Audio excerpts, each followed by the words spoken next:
היי אלישבע. היי. שומעת אותך.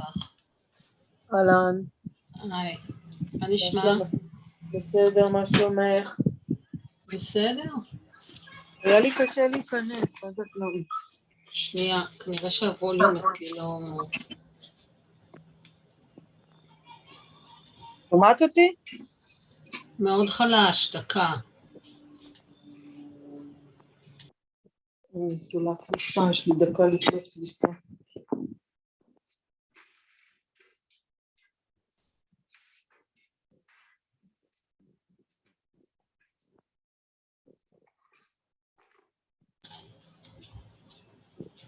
מה את רוצה?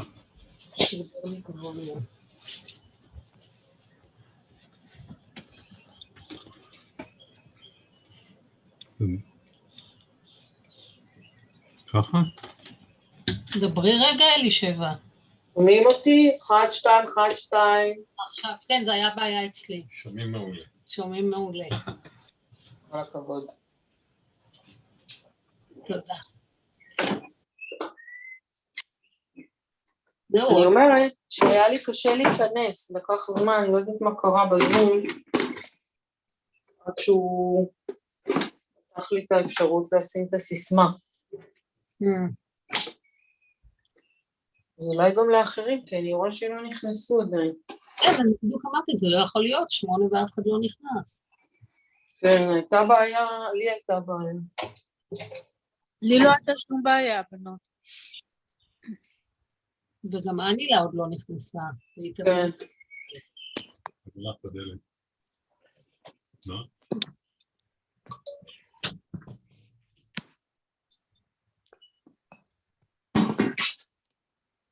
נצאת להזדמנות לתלות כביסה שלא ת...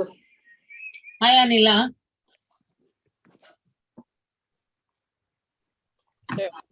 Hello, Noah. How are you? Fine. And you? You're looking in the wrong direction. because I am. Well, it looks as if it's already YouTube and recording and. You need to look more things. Yeah, now you are co-host. Oh, I see. Okay. So now I can. For the text. Or shall I show you a video? A small video to make you laugh. Yes. Yeah? You want this? Like about, perception and stuff? Yes. I don't know if I can, let me see if I can find it. Gosh, where was it?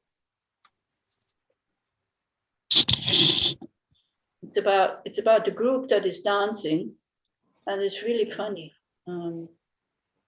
But I don't know where I put it. This is the problem.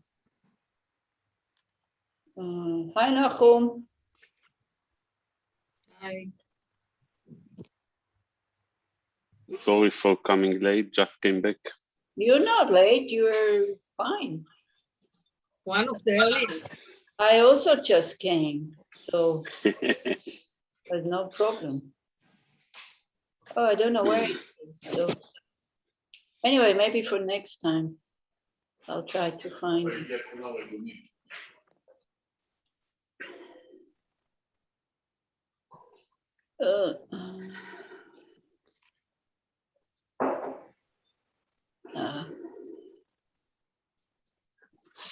Not here, I think.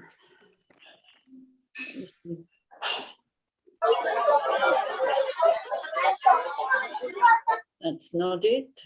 And this one, that's also not it. Anyway, I'll find it maybe for next time. It's really funny because it's from Russia, I think. And it's a group of people who are standing next to each other. And each one has one leg dressed in white and the other leg dressed in black. But they dance in such a way that you think that, the black legs are together and the white legs are together. It's very confusing for the senses. but it's really well done, actually. But unfortunately, I don't know where I put it. Too many things on the computer, isn't it? Yeah. Oh, hello, Yael. How are you? I'm good, thank you. I'm so happy I could come back. Oh, where are you? In Israel or still in California? Now in California, but before my kids started in person school, so I had to take them back, and now they are in summer camp, so I can again. Are they in quarantine? Oh, in California, no. They are now in summer camp. Okay, Yes. I understood. Why do they need to go to quarantine? Oh no. Okay, so my dears, this is the second last evening on Zoom before the summer break. And then at the end again, I will remind you of, if possible, to listen to Geshe Dorje Damdul, because, if we don't understand emptiness, at least intellectually, at least a little bit, we will get caught again and again and again in anger and in guilt and self-blame and blaming others and all these kinds of things. So it might be a bit intellectual, it might be a bit difficult, I don't know, but you have to hear this many, many times. So don't give up too quickly, but just keep listening to it again and again and again. And then all of a sudden, at least intellectually, we start to understand a little bit what this whole thing means about emptiness. All right.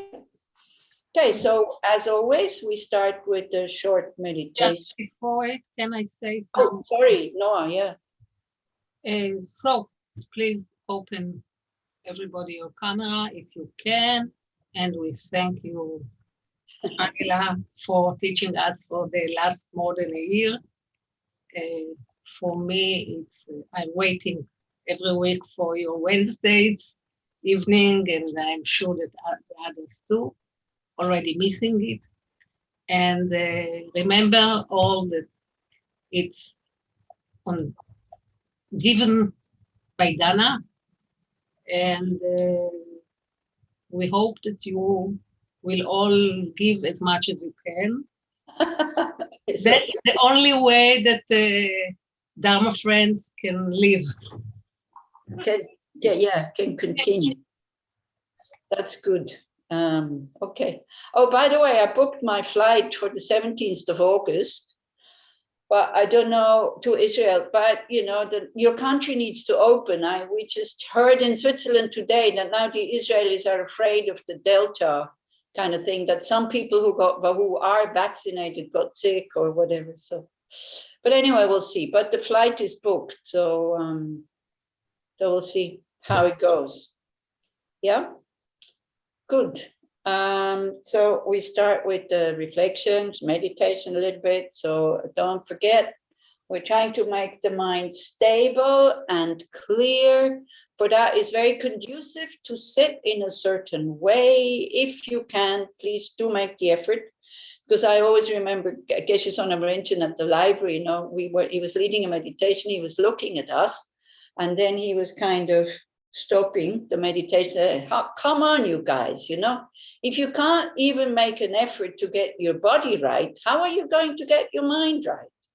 So like the body is the easier thing. So try to be relaxed, but with a straight back, and put everything down, the whole thing.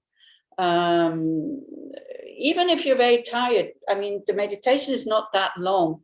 And I tell you, it's really worthwhile if you put some effort into keeping your spine straight, but in a relaxed way. If at all possible, don't lean against anything, but sit freely. That the upper body is straight, and you can move it, so that the spaciousness of our mind, kind of, if we're constantly against something, or then you can't really feel it. And it's really important that we start to connect with that spaciousness. We've done it the last few times, actually. That to think our mind is limitless, that we don't limit ourselves. Outside of us is space, the mind is spacious. And to understand that this is the nature of our mind. It's not this kind of little thing that is filled with the ego and me, and I. Okay? It's just suggestion, okay? You will feel making an effort in that way, and then being aware of your body and constantly checking how the body is sitting. It's really worthwhile. It's really, really worthwhile. Okay. So you sit with the straight back. If you can, you put your hands on your knees or have them in your lap. Left hand is supporting the right hand. Elbows are a little bit extended from the body. You see, if you are too comfortable, your mind gets sluggish. You know, it goes down, becomes heavy, and that's not what we want. We want the mind to be clear. Stable, yes. You know, when it's sluggish, it's also stable, that's true. But that's not what we want. That we do when we go to sleep. And be aware of your body. Feel the body, experience it. Without judging, without wanting it to be different, just to notice, just to know. Meditation is about knowing. And before we start to manipulate things, we need to know what's there.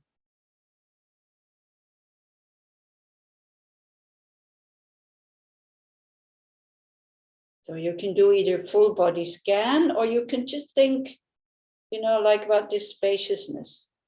Each time you breathe in clear light. Each time you breathe out, you imagine that the solidity of your body dissolves. You know, don't go and check in the mirror if you still exist. It's not about this. Because if you look at the more subtle level, you know, there's so much space in the body. I think it was Ringo Tulku said, all the atoms of the world, without the space in between, but they would all fit into one bottle. So we know from science how much space there is between the atoms. We just don't realize it. As you breathe out, you keep your form, but you think the solidity of your body dissolves with each out breath. You can do that same way as you do the body scan. You can start with your feet, then the legs,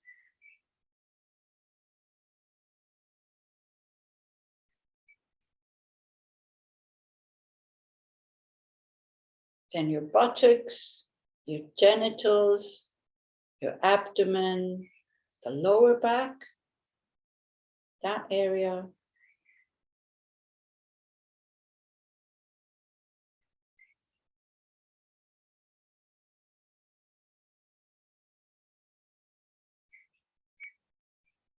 Then you come up to your heart and to your chest.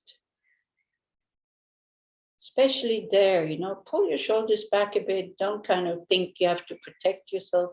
Be totally open. There's nothing to be afraid of right now.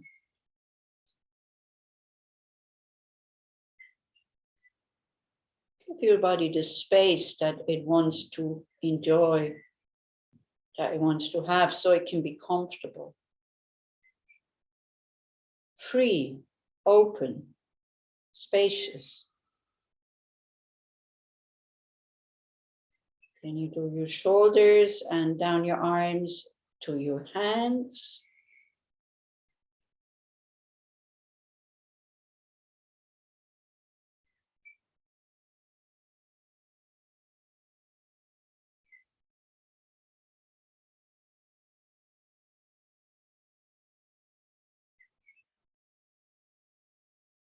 Then your throat and your neck.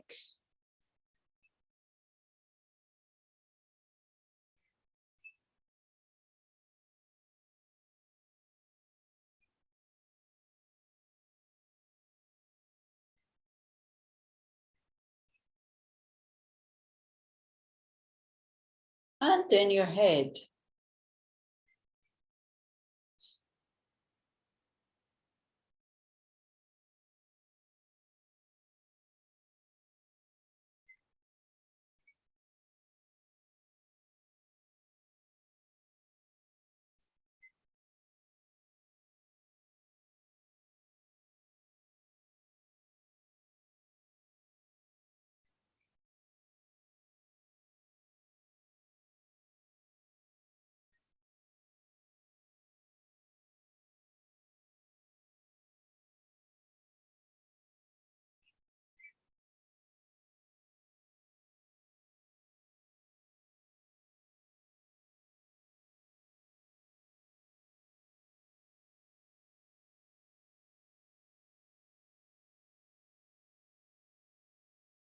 So try to experience or to stay in that spaciousness. Don't manipulate anything. You might have been able to create it. Not with your thoughts, but with the visualization. And whenever you feel that there's some tightness, maybe some pain, maybe being tense or stressed, and use the same technique in that spot where you feel the stress or the tension. As you breathe in, you become aware of it. As you breathe out, you just let it dissolve. And thinking, from science point of view, my body is not as solid as I think. There's a lot of space, not just in the mind, but also in the body between the atoms.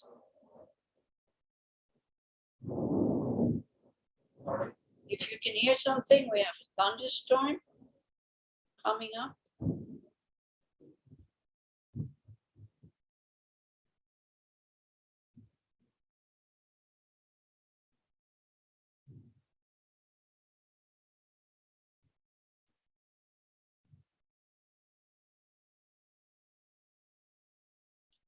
And then when we create some spaciousness, it's so much easier to think about the difficult things if you need to think about them. You don't need to think about them, just no need. But sometimes it's as if they follow us like a shadow and we can't let go. But when we are in that spaciousness, it's so much easier to accept the pain, to accept the difficulties, to honor it, to see it and say, yeah, this is difficult. So what?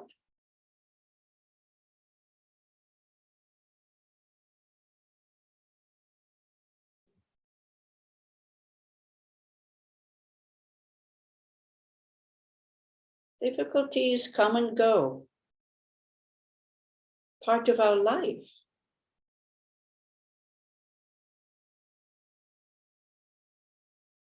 And the more we allow ourselves to accept them fully, the more they can heal. But it needs courage. And as I said, this awareness of space.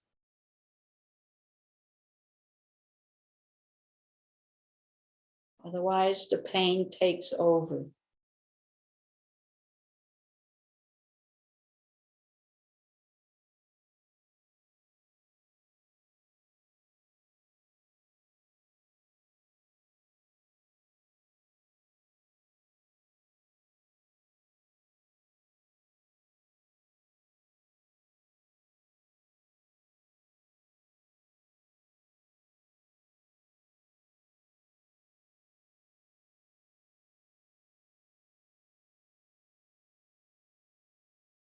If your mind is full of thoughts, if it wanders and you can't stay in that spaciousness, then find your breath.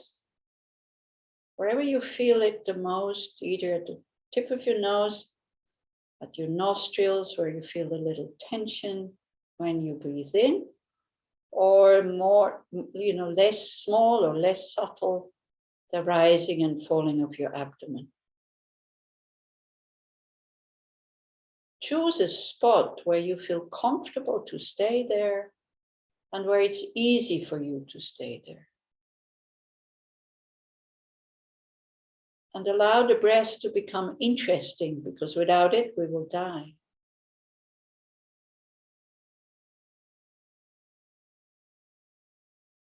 Be with the breath. Don't manipulate it, just let it be, but be aware of it.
And then when the, when it has become more or less stable, spacious, open, then we turn inwards and check how we are. Same way as you would ask a good friend, how are you, with a lot of interest, being ready to listen without telling the friend what he or she should do. Just listen, just look, just know. Again, just the willingness to accept, the willingness to be there with whatever it is. It's such a big part of your meditation practice.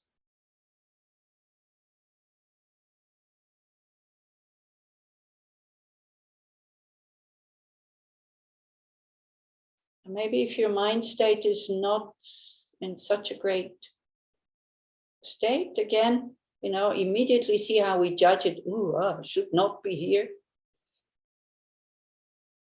No, we're just interested in watching it, in experiencing it.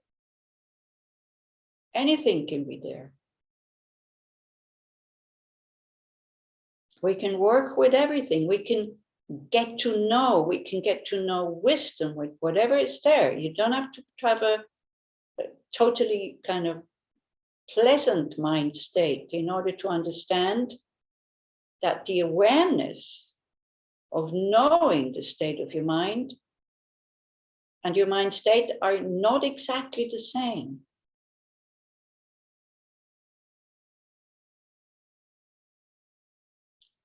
When you feel the state of your mind, and especially if it's not so pleasant, try to feel the pull, wanting to identify with it. Then go back to the awareness that just notices it, that sees it. Don't follow the pull to become your tiredness or your sadness or your whatever, fear, if it's there. If it's spacious, then that's fine.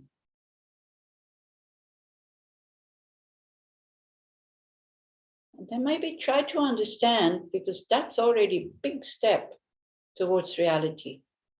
Try to understand our mind state changes all the time. Sometimes happy, sometimes sad, sometimes very open, sometimes closed. But the one that is aware of it, the awareness itself, that always feels the same. And that's your refuge.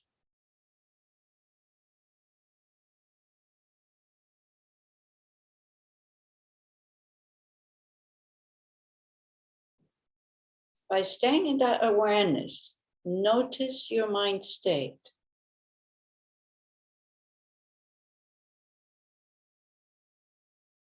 And whatever it is, it's okay.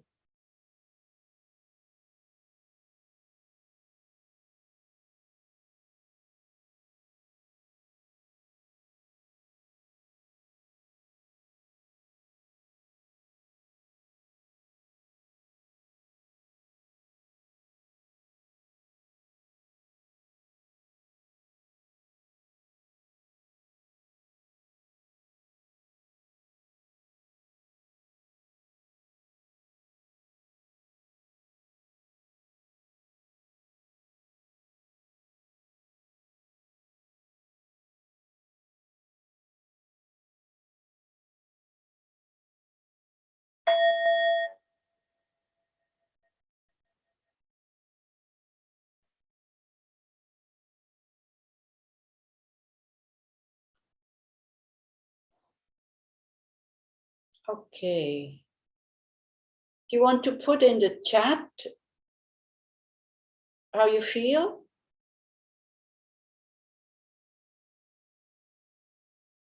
Or you want to say how you feel? Whatever feels more comfortable. But it would be good if you kind of are able to express how you feel without judging good or bad. Don't put in, oh, I feel very bad. No, not like this. Oh, I feel very good. Try to be more specific.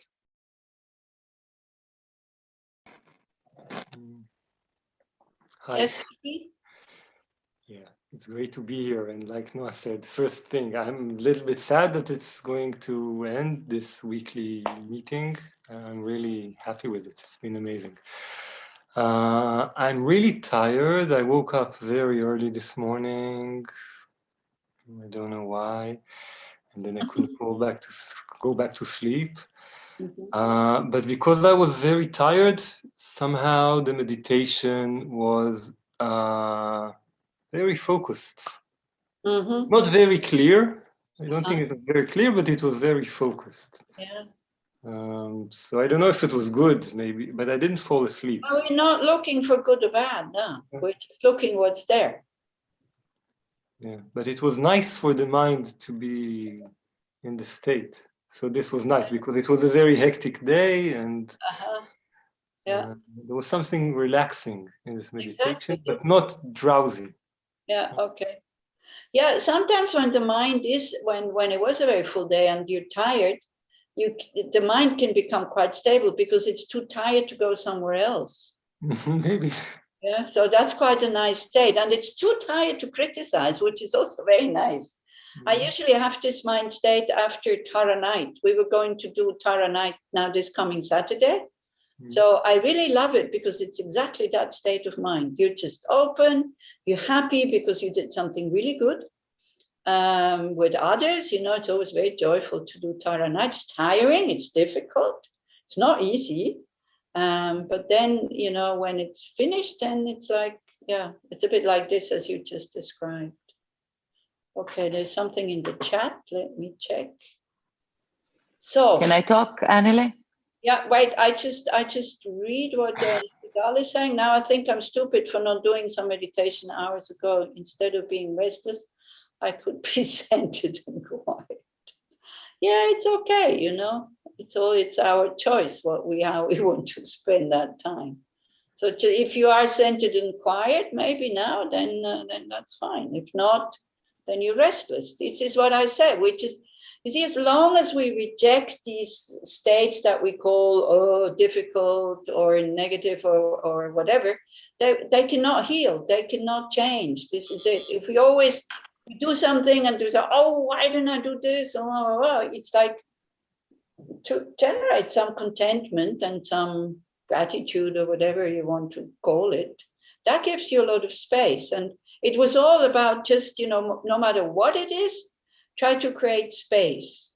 And don't forget that when you feel like, you know, then you think, oh, this is just a feeling, but it's not reality. And you do this you feel the tension. When you breathe out, you think everything dissolves. You know, you can use so many techniques in order to be in that spaciousness. And then the restlessness is still there, that's fine, but it has space. Yeah, I think I told you the story about the horse, you know, what Kantra Rinpoche said. If you try to put your mind into a box and you hold it very tight, it's like putting a horse that's gone wild into a tight box, and then it kicks and it gets even worse. Whereas if you leave it out, you know, you leave it out into the meadow, but it's fenced in, but it has much more space, and it will still run around and run around and run around. But after a while, they will calm down. And it's the same, yeah? But don't let it run freely. I mean, you can let it run in a big space, not stopping it. All the thoughts it wants to have, let them have all the thoughts. But, you know, the fence is our awareness, knowing what we're doing, you know? Or then there's a very nice Tibetan story about this whole thing.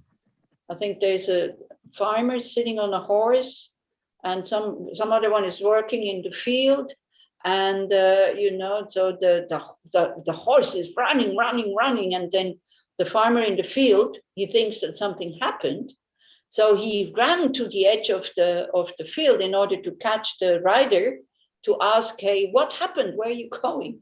And so he said, what happened? Where are you going? So the rider is saying, I don't know, ask the horse. So this is a bit our mind, isn't it? We don't know, we kind of have some ideas, but then the mind is just going wherever it wants to go, because we're not aware. You know, it's not discipline holding it. It's knowing where it is going, or knowing how it is moving. Do you see what I mean? And so this is, this is practice, and without sitting down and watching your mind and opening up and being soft, as Elisheva was saying, and accepting everything, same way as when they usually also say a grandmother who is watching the grandchildren playing, well, maybe they're not doing the greatest thing, but also she's relaxed, she doesn't have responsibility to educate them and all this, hopefully, and just enjoys the company, whether they are very loud or whether they play very focused. You just enjoy the company. Again, the grandmother is your awareness. Yeah. But being vigilant, being mindful, not being distracted with her telephone or something like that, but watching the children, but not interfering with them. Yeah. Okay, what else do we have? Mind states? Ladies and I wanted to say, hi, good evening. hello. Sigalit. How are you? I'm fine, but that was not the question. Yeah, I wanted to ask, first of all, are we going to continue after your visit in Israel to this Wednesday, you think? Oh, I don't know what, but anyway, that's not the question, Sigal. Let's stay with the mind states. Otherwise, is now the I whole... just wanted to say that it took me a while to relax. I have so much things on my mind. Yeah, but how is your mind state?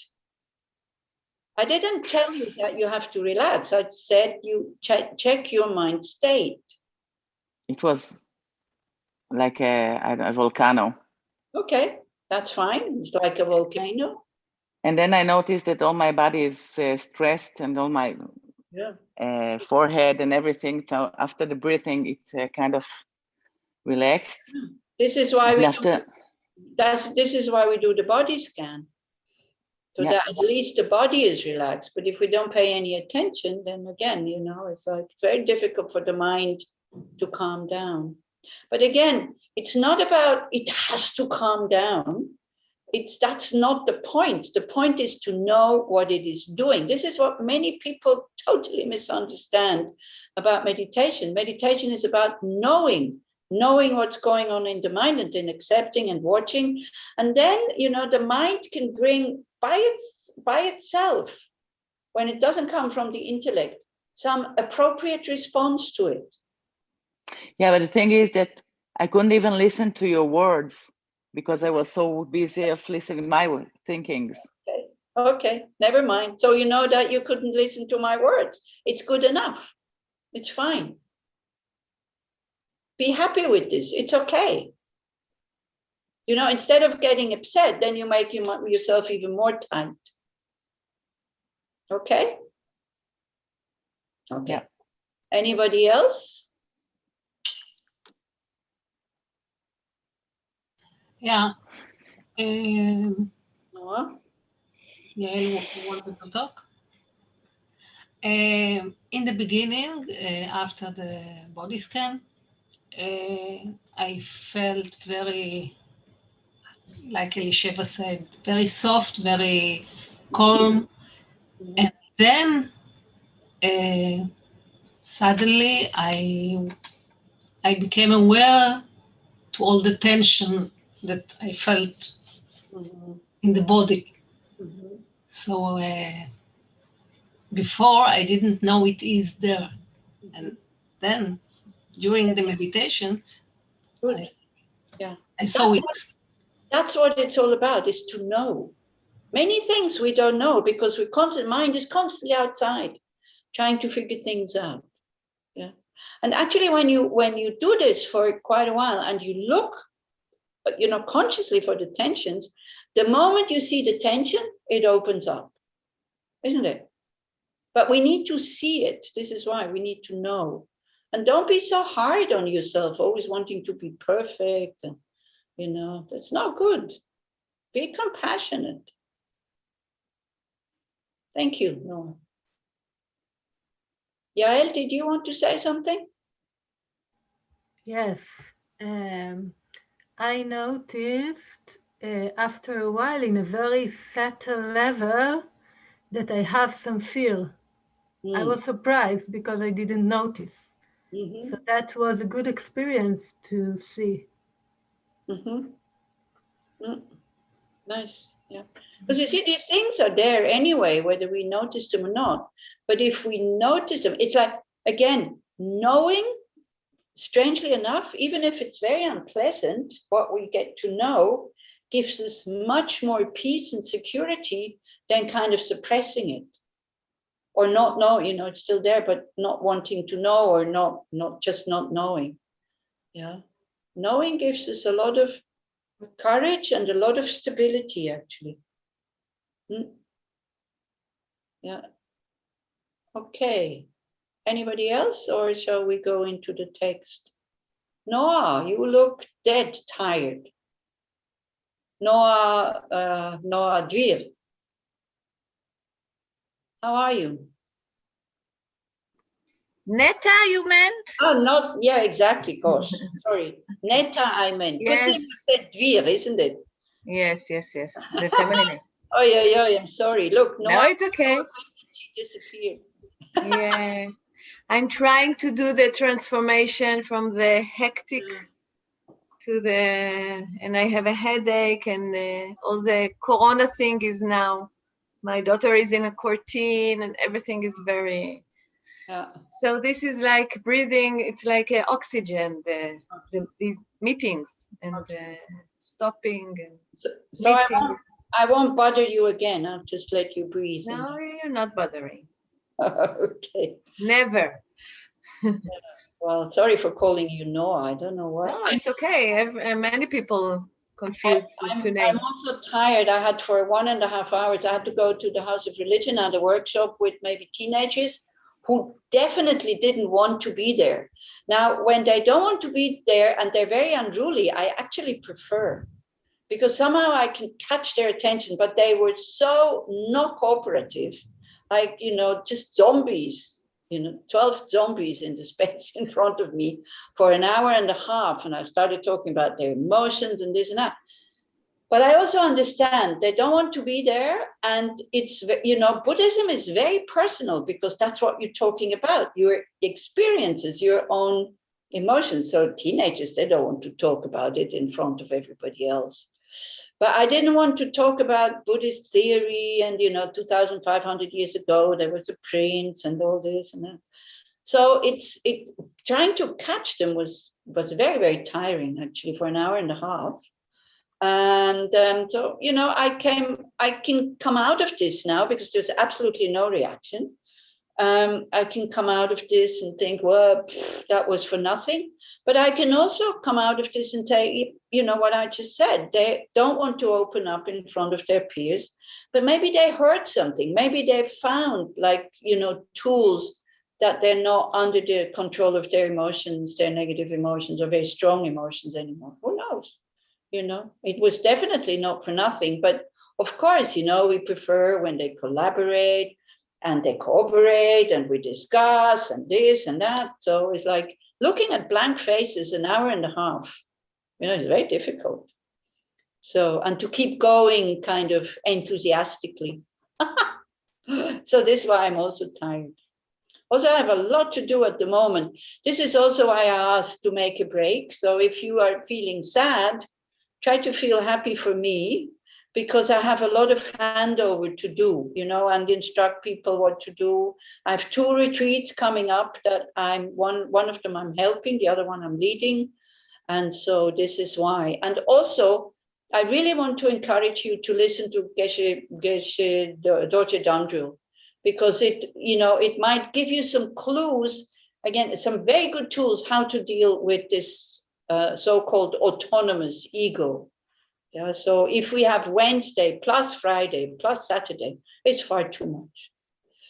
And I tell you, I will not be able to teach on the 9th chapter because I haven't studied enough. So, you know, I could read all the arguments, make notes, and then pretend that I know, but I don't know. You know, this is so deep. It's very, very deep, this 9th chapter. Okay, so the homework was, as far as I remember,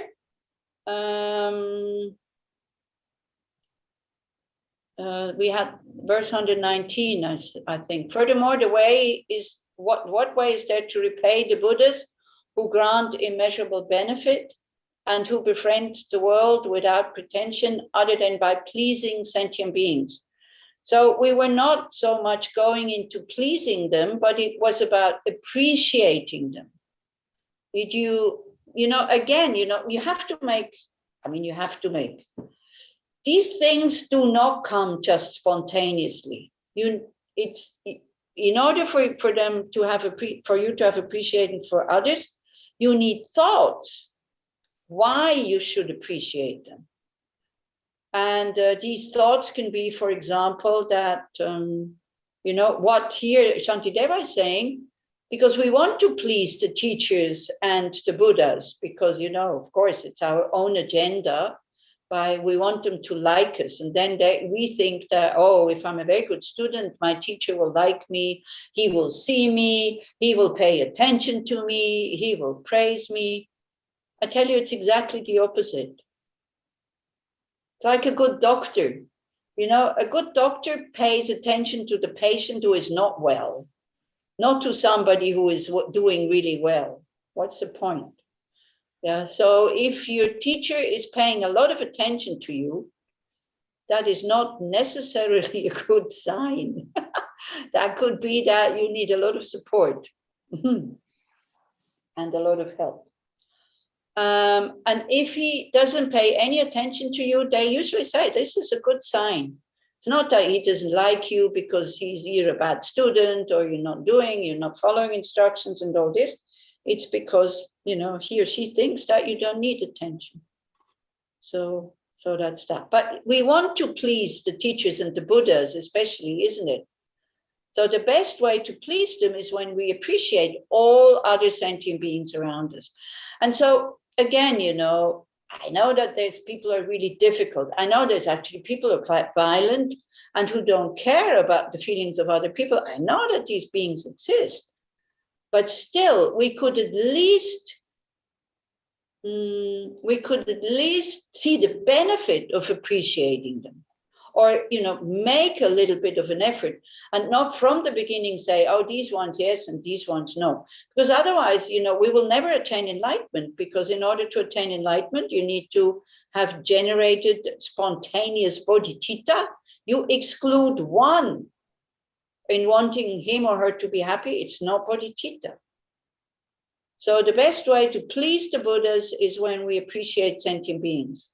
And for that, sometimes we need to make a conscious effort. We need to remember, So why should we appreciate sentient beings and not harm them? Because we appreciate the Buddhas. The best way to make the Buddhas happy is when we don't hurt other beings, no matter how bad they are. It's very logic, this whole thing, isn't it? Did anybody try to appreciate somebody where there, spontaneously there's absolutely no appreciation? You don't have to start with your biggest enemy. You can start with somebody that you have no feeling towards the person. Yeah, I try to do it every day, but I don't find myself doing it for the Buddha, but from compassion, because I know that the one who's hard for me is not bad, is just mixed up, and it doesn't, and out of compassion, it comes from compassion. So you don't want to please the Buddhas? You're not... I would like, but... you see, it's a little bit like... I don't have it strong in me to be nice to the Buddha, not yet. No. Not to be nice to the Buddha himself. It's not about this. Do you have children, Nachum? Of course. Okay. So when somebody is very kind to your children, it makes you very happy, doesn't it? Yes. You see, this is it. This kind of happiness we want to give the Buddhas, that they see we are not creating more negative karma for ourselves, and we're also not harming their children. We're not doing them to please them. They are happy when they see, like parents, when they see, the children are doing the right thing. They have compassion, as you say. They have appreciation. They see, they're not judging others. They see how confused they are. And so then they're very happy. Same way as parents are very happy when they see the children are doing the right things in order to attain happiness in the future. And the Buddhas are very happy when they see we are actually creating the causes for full awakening. You understand what I mean? Yeah. But it comes, look, as long as it comes, and I'm looking in a compassionate way to the world and to other people, even the hard ones. Mm-hmm. Okay. So if it works, it works. I'm not trying to look for other strategies. No, you don't have to try to look for it, but it's an additional thought that you could think, oh, by that, the Buddhas are also happy, for example. Yeah. But if it doesn't work, I see. there's I something. see what you mean, but apparently I don't believe too much in Buddhas and things. I believe in compassion for the time being. Teachers? What about teachers, Nahu? Yeah, what teachers about are. the Dalai Lama? If you, for sure. The Dalai Lama sees that you're not hurting anybody, if Peshe Dorje Damdul sees that you're not hurting anybody, if I see that, although I'm not a teacher, but still, if I see... I do look for refuge during the day every now and then. And I'm asking myself, what would somebody very trained will do? Yeah. Okay. So, but if you know that when when I see that you're very kind to somebody who's very difficult, and you know that it makes me very happy, doesn't it add to your happiness at all?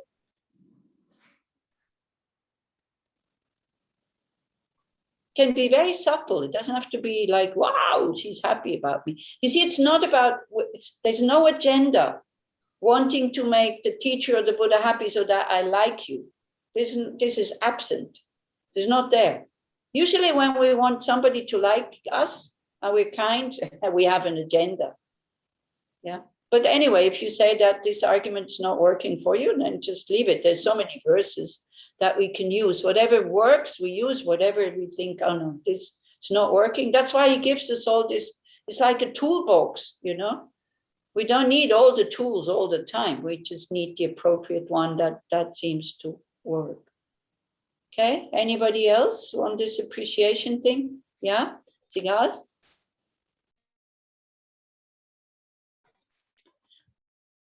Okay, so I don't know if I should start with how I arrange the Buddha and the relationship, but yeah.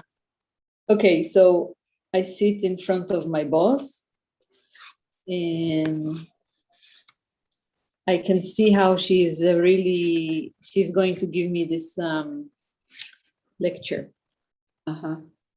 Teaching. She's going to give me some teaching, like some information from her point of view. Okay. And what I'm telling myself is that I'm saying, stay curious. Maybe there is something that you can learn out of that. Yeah. And it was really interesting. She was saying, I know you think that all people are the same and they should be treated the same, but they're not. Mm-hmm. And you are not samchutit. How do you translate that? Autoritas. Yes, you have no authority. And this should be built in you. And I'm going to encourage you. Okay. And if you don't understand what is going on, I'm empowering you now. And I can see where it goes maybe a little bit. Yeah. And I have to say that for me, telling myself to stay patient and listen, and maybe there is an information that would be interesting or something that I can see about myself would be good. That made me really happy. And since the Buddha is inside me, I made him satisfied too. But good. good. I mean, this whole thing about being assertive and authority and all this, you see the problem, all the Israelis want to be assertive and authoritative. This is why there's conflict. You also need somebody who is executing the orders that the authority is giving you. Yeah, it's like, in order to be somebody, I know how it is, you need chutzpah, otherwise you're nobody, isn't it? And chutzpah sometimes is, I mean, being assertive is okay when it's for the benefit of the other. Then it's necessary, actually. Yeah, so you're not becoming a doormat if you are a Mahayana Buddhist or a Bodhisattva. You can be very assertive in order to protect the other from doing negative things. If you feel that you have some, that he or she will listen to you, you can at least try, but not with anger and not with aggression. And what I feel sometimes is like, when people want something in Israel, and not just in Israel, also in Switzerland, they use anger, they use this kind of seeming strength when they blow themselves up like a balloon, raise their voice and this and that. It's like, it's not really effective, quite honestly. Well, it might be effective because people are afraid of you or this and that, but it's just creating a lot of problems, yeah. And being assertive like this, train yourself to be aggressive and all this in order to get what you want. For that, you don't need courage, by the way, but to be patient and to be appreciating somebody who is actually harming you and not harm back, or somebody who hits you, not to hit back, somebody who criticizes you and not to criticize them back. Or what's the other one? Somebody who is kind of constantly pointing out your faults and not pointing out their faults. This is the sign of a Mahayana practitioner. It's these 4 things. Yeah. But yeah, it's true. People also, when they see me, they go like, somebody asked, I've been here 14 years. So a non-Buddhist asked me, so then? And now what? Are they going to look after you until you die or what? Because you've given 14 years of your life to the center. I said, no. Then she said, you stupid. I said, why? I was very happy. And I'm still very happy. That's more important than, I said, I can die tomorrow. So what? He's like, So it's a bit like this. If you do volunteer work and for so long, then it's like, of course I got dana and all this, but not that much. But it's okay. Then people think you're stupid. If nothing comes back immediately, when they don't know about karma and about, you do something voluntarily, then they think you're totally stupid, isn't it? Because if you do something, you should get something immediately. But that's not what one does in the Mahayana Buddhism. Okay, so we need to get on with the verses because otherwise we won't finish next time. It's not many left, maybe, I think 14. Yeah, there's 134 verses. Okay, so therefore, since benefiting these beings will repay those who give their bodies and enter the deepest hell for their sake, I shall behave impeccably in all I do, even if they cause me a great deal of harm. So, again, it's the attitude of a parent towards their children. Even your children hurt you, you still want to benefit them for the rest of your life. You hurt even when the children hurt you. Actually, if you really look, you're not hurting for yourself. You're hurting for them because you see how unhappy they are because they're harming or hurting you, isn't it? So then you make this promise, like not just like all beings, I will never hurt them back. But again, it does not mean that you tolerate abuse, which is done through the ignorance or the confusion of others. It doesn't mean that at all, because otherwise you really become a punch bowl for beings to satisfy their worldly kind of interests and concerns. Yeah. So it's, it's a very fine line between patience and tolerance and having what Chogyam Trungpa used to say, idiot compassion. So again, don't make the mistake that thinking that being kind means you're not doing anything. Yeah. Same way as a parent. You're trying to direct your children towards somewhere, where there's happiness. So be realistic. Again, you know, if you think it's benefiting the other that you are their punch bowl, by all means, be the punch bowl. You understand the word punch bowl? Yeah, or garbage bin, where people put their frustration inside and this and that. But if you have ways and means to stop them because it doesn't make them happy, by all means do. But it should always be in the interest, in the long-term interest of the other. Yeah, is that clear?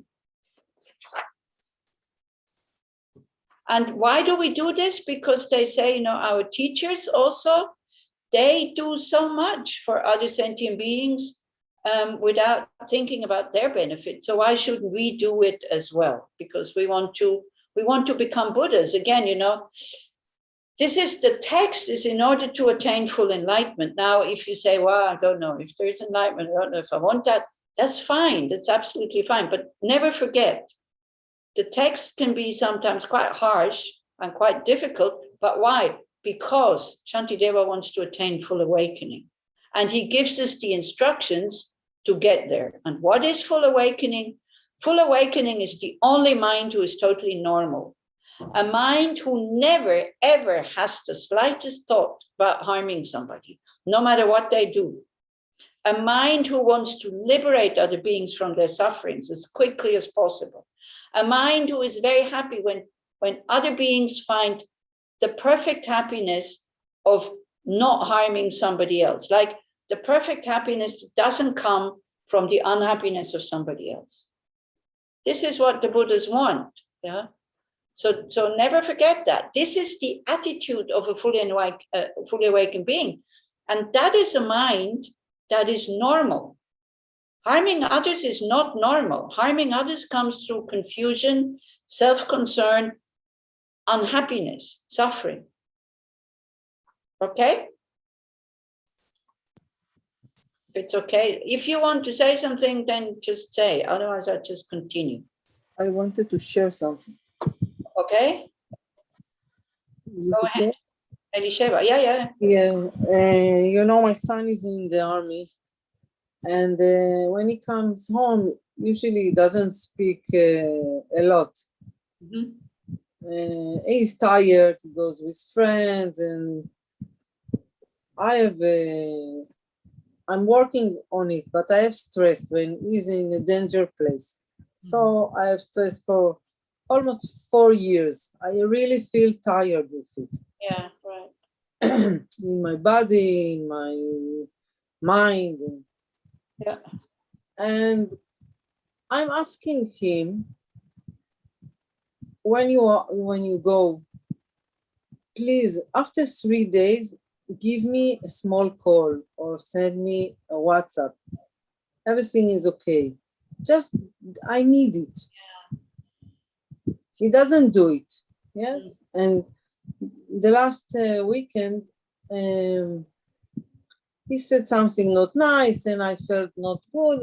And then he came to me, he fall on my neck and he said, oh, Mom, I'm sorry. I don't mean to do it. I promise you I'll be better. Yes, so today is Wednesday. He didn't call. Okay. And I'm feeling like 3 days, I'm okay. But after, I need it. I really, after I'm working on myself, and I need it. So today I wrote him a sentence. I wrote him, maybe you like it like this, but I suffer. I never wrote him something like this. Mm-hmm. So I wrote it and I felt really sharing with him what I feel. Mm-hmm. Yeah, I think it's okay to share, Elisheva. The only thing is we can't calculate the response of the other, you know, what we can't control other people. It didn't come from manipulating him. It came from, that's what I felt in that moment. Yeah. So I'm not sure. I never did it. I did it spontaneously. I wrote it spontaneously.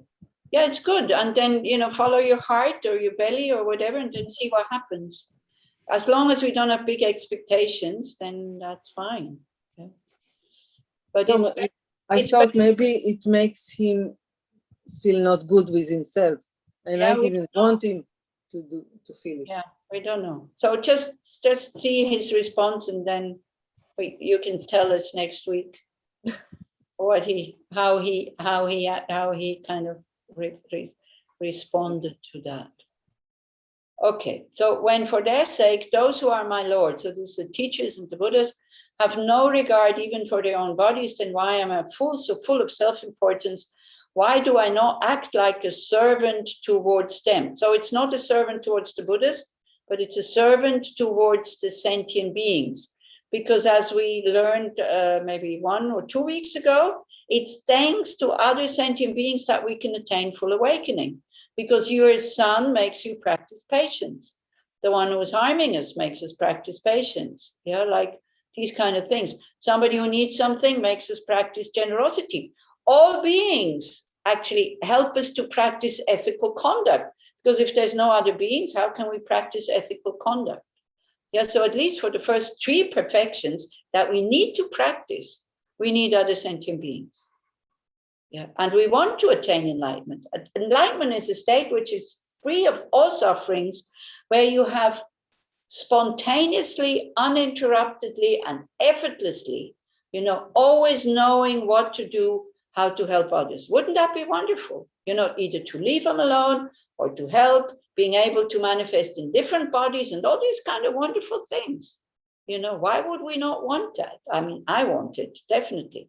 And what I definitely want is not to be under the control of my selfish mind anymore, which creates more negative emotions, which creates more negative karma, and which makes me unhappy already now. Yeah. So I definitely want enlightenment, I tell you.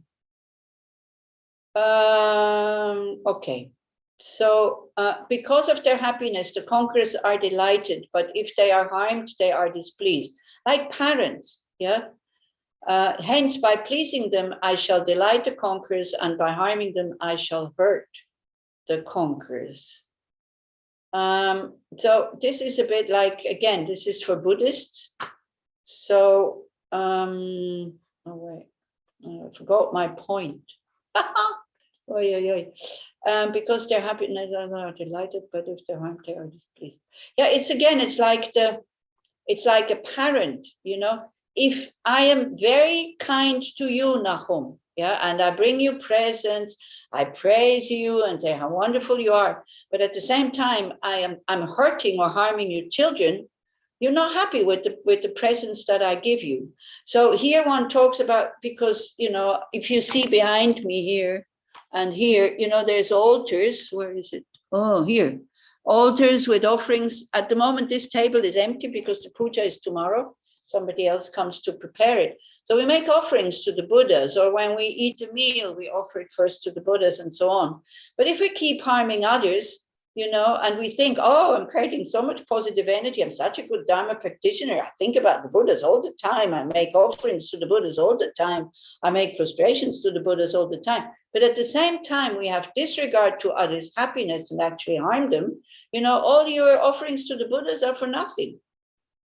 Now, it's not that they have the power to punish us because we're not nice to their children, but this is our own mind who is doing that, like the karma, yeah?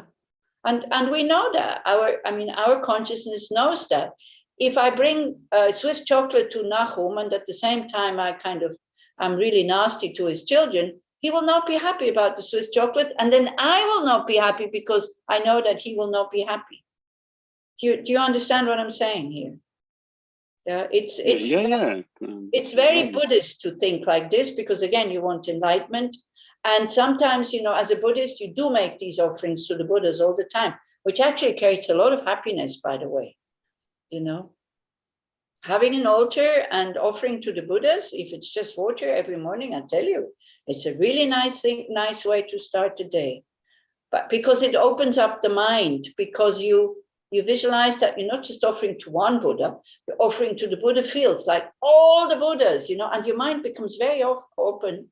And then you think about all these wonderful things you're offering in your mind, like oceans of flowers and beautiful things and sounds and smells.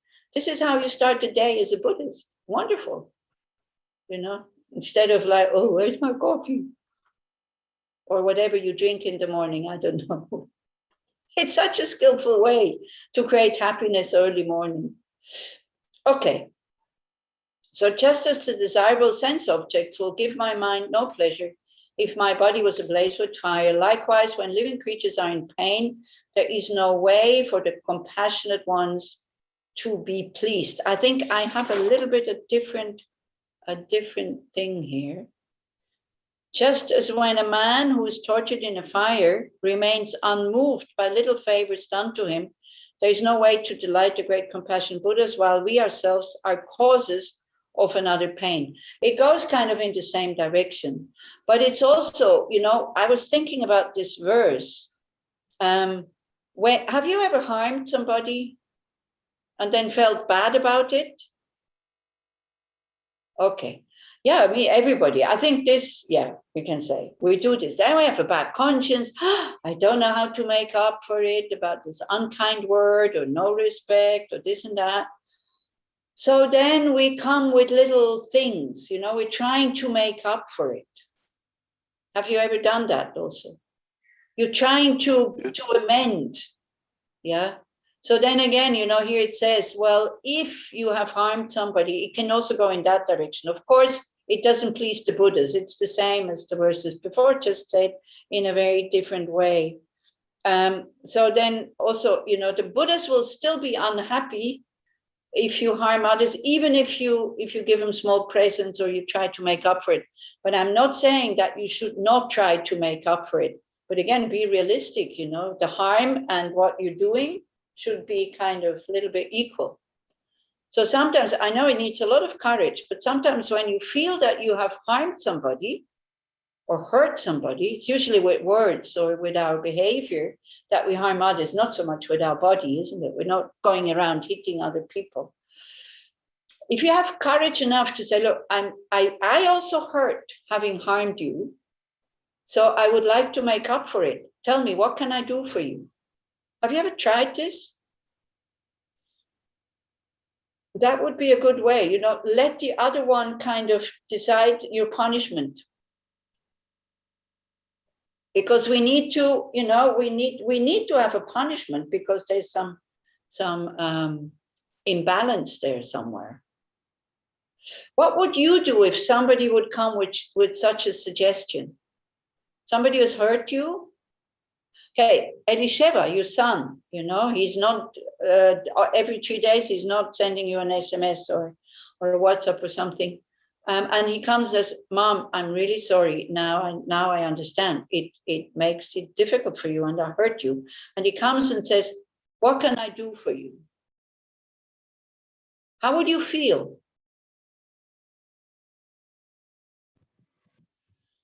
Very good. So why does it, I think most of the people feel very good. What our ego is saying, oh, no, I can't do that because otherwise they're going to take advantage of me. Yeah. But I think just somebody, if we show the willingness to make up for it, it makes people feel good and it makes them let go of their anger also. And very often they say, it makes them feel good and it makes them feel seen and respected, that they say, no, it's fine. And they're really able to let go and to forgive. Because, people need to learn to forgive us when we hurt them, because otherwise they continue to suffer. Same for us also. If at Yom Kippur, Israel is open and we can meet, we will probably definitely do a retreat on this, because that's what we usually do. And maybe, when I'm in Israel and we do the things in Kfar Monash or wherever, maybe we can do as we do here in Switzerland, people come here, but there's also the Zoom. And so I have a projector where people who are in the room, they see who is on the Zoom, and then my tablet, I turn towards the people who are in the room, so people who are on the Zoom can see who's here. And it feels like as if everybody is present. It works really well, So maybe we can do like this also. I have to talk to Shachar or somebody about this. Good. Okay, so again, you know, better to stop harming others than to make up all the time. And in order to stop harm others, we need to see the benefit of not harming, even though it's difficult. This is the verses that came before. You remember when he said, not retaliating is painful, because the ego feels so justified to retaliate. I need to tell the other what he's just done to me, and I do this with a lot of anger. Yeah, but it doesn't really stop the problem. This is it. It just makes it continue. Yeah, so you need some awareness. You need some awareness to see when your energy is rising here. This is why we do these meditations, to see how do I feel. And before you say something, when you feel that here it's very tight and very hot, or maybe very cold and very remote, then you kind of go, okay, better not say anything right now. And you put your awareness on that tightness, and then it's the same as with the tightness in the body. If you take your mind away from the object, your anger will die down, because you take away the food. Remember the verse when he said, when a house is burning, you're not taking out the most valuable things at the beginning. You take out the things that burn the quickest. So you take away the straw. So taking out the things that burn the quickest is when you keep your mind on the person and on the nasty things that he or she has done to you. Okay? Yeah. Don't mull it up again and again and again and again, you know, what they've done to you. But be aware of your anger, go inside. And then, of course, then do react. So then slowly, slowly, we can really stop harming others. Therefore, I have caused harm to living beings. Today, I openly declare all my unwholesome acts that have brought displeasure to the compassionate ones. Please bear with me, O Lords, for this displeasure I have caused you. So again, you know, it sounds as if he's asking forgiveness from the Buddha. You know, he's not really, again, that's not the way one does, because the Buddha is not angry with us anyway. So we don't have to ask them for forgiveness. But sometimes, I don't know how many of you have a guru. Because you see, sometimes the guru gives you tasks. Now, your main teacher, your master, and sometimes I'm always talking he because I only have main gurus. So sometimes he gives you tasks or he points out something, and then when I'm not following that advice, when I make absolutely zero effort, and I think, this I can't do anyway, and I'm not discussing it with him, I feel I have a bad conscience. Even though I think I'm very, assertive and very self-confident, and I decide not to do this, it does something to me, because I know that when I follow advice, it comes out really well. So this is why we have to ask for forgiveness. And this is why also, if you're not following a guru's advice, or even somebody else also, you ask somebody for advice.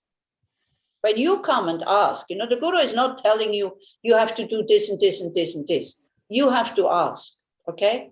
But then when you don't do what this person is telling you, that can be a physiotherapist, that can be a psychotherapist, that can be anybody that you ask for advice, you don't feel well. So this is why we have to admit that we haven't really followed the advice and then take it from there. This is why being able to watch inside without judging, without criticizing, but just to really make an assessment, I've done this and this and this and this, which is negative. We need to see it. And then we need to do something about it. We need to apply some antidote. Yeah. So the confession is very, very powerful, because it makes us see where we make mistakes all the time. But now, not with guilt and not with shame, because then it just gets worse, But with an awareness, what kind of person would I want to be? Do I have the potential to be like this? Yes, because everybody has Buddha nature. Me and everybody else. You know, again, you need to use thoughts, you need to use arguments that actually come from the teachings, but that work for you, so that you can slowly, slowly, slowly dissolve that guilt feeling that we carry around with us, which just comes from a big ego. That's all. Because we don't recognize that this ego does not exist.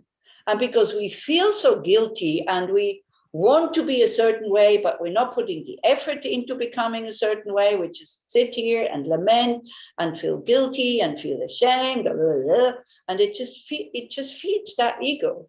So this is why it's important you listen to the 9th chapter, you know, because otherwise, if we don't understand that the root of our problems is this grasping or believing in an autonomous, self-existing me or self or I, not much will change, I'm afraid. You know, we make effort and we make effort and we make effort, and we still grasp, we still believe in that autonomous I, and then we feel worse and worse and worse and worse. The more effort we make, the worse we feel. Because the ego loves problems. Yeah, I think I showed you that joke at one point. You know, there's like this drawings like a comic, and somebody's asking, there's a few small ones there and there's a big one here. And then, so these are the small ones are the egos. So he's asking, who are you? And then they shout, we're egos. And then he says, what do you want? And then the egos shout, we want problems. And then the wise one says, are you enjoying? And the other one's reason, yes. Yeah, so it's like our ego, this false I, it enjoys problems so much, even though it feels terrible, but it makes it feel so strong and so secure and so really existing. Yeah. This is why, you know, if you want to transform your negative emotions, we need to take emptiness with the whole thing about the methods and all this. Otherwise we're just going to destroy ourselves by making effort and again and again and again and again. Okay, so we need to confess. So here it says, therefore, as I have caused harm to living beings, today I openly declare all my unwholesome acts. It's very liberating when we can confess to somebody that we respect and that we trust that they're not going to put it into the Facebook. Yeah. And in order to transform, we need to confess. This is, but not, again, not with too much self-importance, you know, I'm the worst of everything. You know, it's like, yeah, we are confused just like anybody else. We do negative actions and then we suffer. This is how it works. From now on, in order to delight the Tathagatas, I shall serve the universe and definitely cease to cause harm. Although many beings may kick and stamp upon the head, even at the risk of dying, may I delight the protectors of the world by not retaliating. Again, you know, it's nothing wrong to protect yourself. You don't let others walk over you because it's not beneficial. But if you want to protect yourself, then not with anger and not with aggression. Is that clear? But with intelligence. You see, violence creates violence. Like this is, I mean, it's such a common thing, isn't it? I mean, we don't need to, as Venerable Robina, I think what she usually says when something is really easy to understand, she says it's not rocket science. You know, we don't need to know how to build a rocket to fly to the moon. It's violence creates violence. Even if the violence maybe is not lived because that other person is afraid of you, but they keep it in their hearts. Yeah. We had a sticker on the Jeep at Tushita which said, no anger, no enemy. So again, you know, the term friend and enemy for a bodhisattva, which we all are, a friend is somebody that no matter what he or she does, I wish them all the best. That is a friend. Not somebody who does something for me, but something that I do for somebody else. An enemy is somebody that I want them to suffer, no matter what they do. That's why a bodhisattva has no enemies. Now, for ordinary beings, an enemy is somebody who harms me, and a friend is somebody who benefits me. For bodhisattvas, everybody is their friend. Why? Because they want them to be happy. They have no enemies because they don't want anybody to suffer.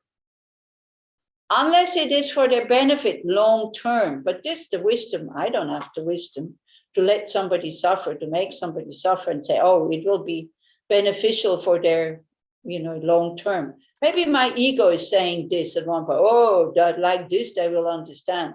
But I don't know, how do I know? I just assume. That's not so sure. So, okay, so there is no doubt that those with the nature of compassion, which are the Buddhas, regard all these beings to be the same as themselves. Yeah, they care for everybody because they know that everybody has the potential to get out of samsara. And they want to bring this potential to ripening very, very quickly. Furthermore, those who see this Buddha nature as the nature of sentient beings see the Buddha themselves. Why then do I not respect sentient beings? So it doesn't mean that all the Buddhas see us as Buddhas. Yeah, ordinary beings are not the right base to put the label Buddha on it. But the Buddhas don't see themselves as more important than us. Yeah, they feel very close to us. Their happiness is not more important than our happiness. This is what it means.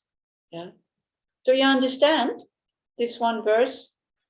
So if they respect everybody because of Buddha nature, and they want to bring that Buddha nature to ripening very quickly, why should I not respect everybody? Yeah. Or also say, like, we can also say like this, if they who are so high in realizations see everybody else as more important as themselves, I mean, excuse me, who the heck do I think, why do I think that I'm more important than some other people? Yeah, that also would make some sense like this. Okay? Okay, so then there's the last one for today. Pleasing living beings delights the Tathagatas and perfectly accomplishes my own purpose as well. We need to please other beings. We can't keep harming them because then we will not attain enlightenment. In addition, it dispels the pain and misery of the universe. Therefore, I should always practice it. Harming others does not heal the misery of the universe. Can we agree with this? Trying to help them, that will heal the misery of the universe. Trying to, to make them, trying to be a good example, trying to be an inspiring example. If we always come like, you can't do like this, and yeah, so then that's not very inspiring. Just living whatever you think others should be living. As Gandhi used to say, be the change you want to see in the world, isn't it? Then maybe the world will change. But it's samsara, don't forget, all the COVID disappears, everything opens again, kids don't have to be in quarantine, all the kids are healthy, we are healthy all the time, we still suffer. We will still find problems. I mean, people in Switzerland find problems with what I considered nothing, for them, huge things. Yeah, that's the samsaric mind, separating itself from others. Putting ourselves higher up than others. And this again, we think we're not doing it, but we're all doing it. When we judge somebody, when we criticize somebody, there is a feeling, I am better than them. When we go like, yeah, okay, I might be better than them in some qualities, but they also have qualities, then to try to equalize ourselves. Maybe you remember when I said the 6th chapter is to prepare us for the 8th chapter, where it's like exchanging ourselves for others, giving away our happiness so that others can be happy. But first we need to create some equanimity. Yeah. And one is that I'm not feeling higher than others. So that is the homework. When you feel that this mind is coming up, we look at somebody who eats meat, who pollutes the environment, who whatever, who is stupid, I mean, this whole thing, this whole arrogance about being intelligent or having diplomas, it's sickening, you know? It's like, well, anybody who has the capacity and a good brain can study and get diplomas and all this. So why be so proud and arrogant about this? You know, if you have a really good heart, and if you don't get angry, then you can be proud, but then you're not arrogant anymore, you know. So, but whenever you see somebody where you feel that, oh, I'm better than them, catch the feeling. And then think about your faults. Think about the mistakes you're making. Think about the things that people that you have harmed, or something like that. Okay? This is not as nice and inspiring as last week's homework, because last week's homework is really great. Training to appreciate everybody for their qualities, not for their mistakes that they're doing, but for their qualities. This one is kind of hurting our ego. This hurts the ego. Yeah. This is why you have to know it doesn't hurt you. It only hurts the wrong view about having this ego. But you need to know that this ego does not exist. So you see, at the moment, we still need an ego. So we need to hurt the negative ego that hurts others by not giving in all the time, by not always, you know, by just recognizing it, basically. And we need to build up our positive ego so that at the end we can throw that out as well. But first we have to build it up. We have to build up self-confidence. We have to build up self-compassion and all this. We have to, especially when your life is very difficult, you have to really take good care of yourself. Yeah. Again, you know, just always wishing, may I be happy, may I be well, may I be free from suffering. And then not get stuck in this may I. But then at the end of the meditation, oh, not just me, may all beings be happy. May all beings be free from suffering, so that we open up. Anila. Yeah. I want to say something about this homework where I find it tricky and not being patronizing when I see people with big ego. Also, those people, I don't have to say, okay, I'm better than them. They have such a huge ego and arrogant. With those people, it's hard for me to not be patronizing in a... What do you mean patronizing? I say they have big ego, they show off with their titles, and I have this aversion. You have aversion to them? I'm patronizing towards the patronizing people. Yeah, but you're also patronizing when you criticize them, isn't it? Yes, that's what I'm saying. Yeah, so you hurt your own... I fall there. So then the homework is that you hurt your own patronizing, not theirs. Yes. That's what I'm talking about. But this is a hard point for me. Yeah, for not just for you, my dear Netta, for everybody. You know, we have so quickly, we are able to see the faults of others that we think we don't have. And we're very reluctant to see our own faults, you know. We react very strongly when somebody puts it out. Yeah, then we feel that they're patronizing, blah, blah, blah, and this and that. And I recognize that my ego is responding to this ego. They trying to make themselves big or strong. So I want to be bigger. This is my ego responding to them. Yeah. I mean, it's like we have to be very, very careful not to be arrogant about being humble. You know, this is the Swiss national delusion. Thinking that we are humble. We are absolutely not humble. We just pretend. That's, you know, that's in our culture. We learned that. You don't demand too much. We have absolutely no chutzpah. I mean, my generation, the young ones, they're also kind of, they don't give a damn about others anymore. But we still learned, you know, you have to be modest.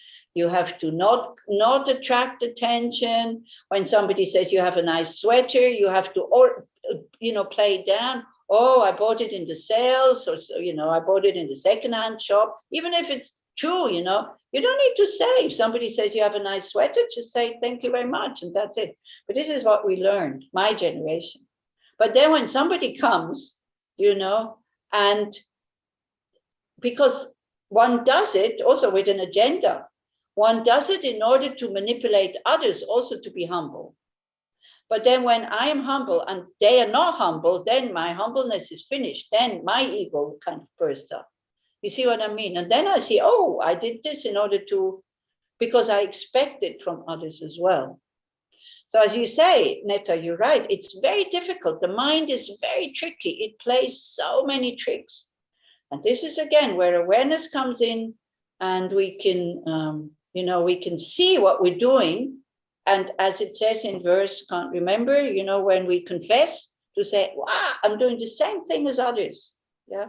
But again, when you see, when you feel this and you say, you know, big egos and they're showing off, it's quite okay to say, this is not the right way to behave. This is fine, but not to mix the action with the person. It's okay to say, this is not right behavior. And then we say, I will never do this. And then we see, oi, I'm doing this as well. And it takes away, it takes out the sting of this whole thing by seeing clearly again, you know, by knowing, oh, okay, but I'm also doing this. And then it doesn't, you know, the two egos don't hit so much anymore. The mirror is not so painful anymore when we recognize that we're doing the same thing. Maybe at the beginning, but with time, it takes away the strength of these negative habits that we have. Okay? There is a lot of freedom in it. Huh? There is a lot of freedom in it. Yeah, exactly. We don't have to react anymore, you know? And also, don't forget, we are not here to educate others. This is a big mistake that we're making. We are here to educate our own mind. That's all. This is all. But again, you know, don't go to the extreme. It doesn't mean you should tolerate everything what they do, like, or abuse and stuff like this. But don't take the responsibility that, you know, not even the Buddha can make somebody else a Buddha. They can only lead us there. Yeah? Okay. So homework is clear. To dissolve the feeling of feeling better. Just to dissolve the feeling. Or at least to catch it. Don't even try to dissolve it, but to see it without feeling bad. Yeah? Okay? Everybody understands? Okay. I ask you to stay 5 minutes longer after the class. I would like to share you with, yeah, sure. If what you mean, everybody goes and just the two of us, or what?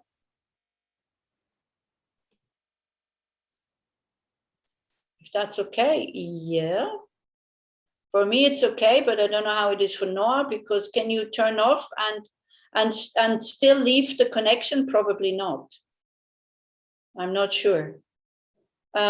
What you can do. So it's recording, so I can stop the recording, but I can, if I'm stopping, if I'm putting it off, so everything is off. Yeah. Also, what I can do, I can I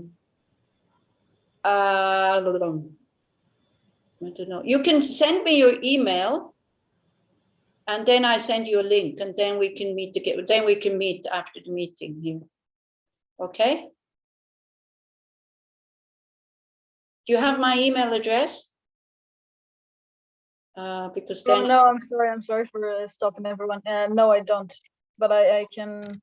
Okay, so I put my, or maybe I put my email address in the chat, because it's easier for you then to send me an email.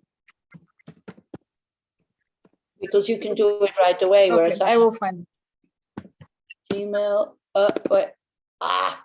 It's actually, it's written in 50 and then it's not true. It's gmail.com. Okay. Okay. Just copy it. Okay. I can copy it, so that's okay. Then I'll send you a link. Yeah. When we finish here. So just dedicate all the positive energy that we have created together so that we will all be able to recognize our ego with the help of the Buddhas, with the help of the masters, with the help of the Sangha, with the help of the Dharma, and then are really able to live our potential of limitless compassion, limitless love, limitless wisdom, and limitless skillful means to lead all others to that state. Great. Thank you very much. And hopefully I see you next week. We're sure that we will meet. We don't know, we can get sick or, this morning my computer didn't work, all kinds of stuff. But do take care and don't forget, nature of the mind is spaciousness. It's not the ego. Okay? Thank you very much. Thank you. Good night. Thank you. Good night. Thank you. Good night. Thank you. Thank you.